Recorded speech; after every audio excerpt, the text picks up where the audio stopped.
Over in New York, it looks like the UN Security Council will adopt a resolution imposing stronger sanctions on North Korea for its nuclear program later this week.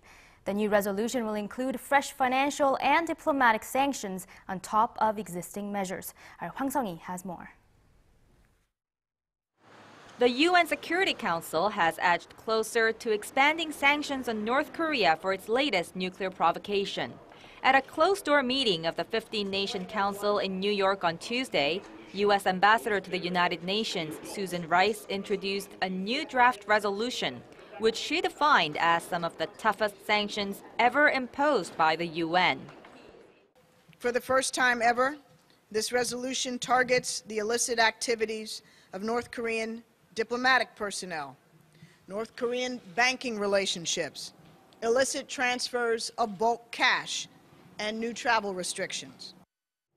The list of sanctions includes tighter inspections of suspect ships and air cargo, as well as a stronger ban on imports of luxury goods by North Korea.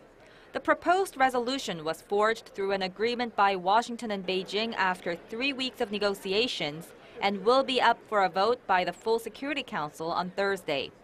With China on board, the vote on the resolution is expected to be unanimous. China, which has a history of backing North Korea, its closest ally, made it clear that a strong signal must be sent to Pyongyang this time, and added that Washington and Beijing share a common goal of a denuclearized Korean peninsula. If the resolution is adopted, it will be the fourth round of UN sanctions imposed on North Korea for its nuclear program, and follows the country's third nuclear test last month.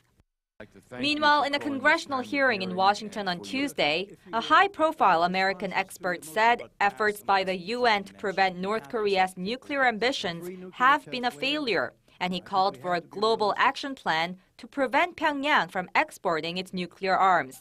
He said Washington must work closely with Seoul and perhaps come up with plans to squeeze North Korea, both financially and economically. Hwang Sung-hee, Arirang News.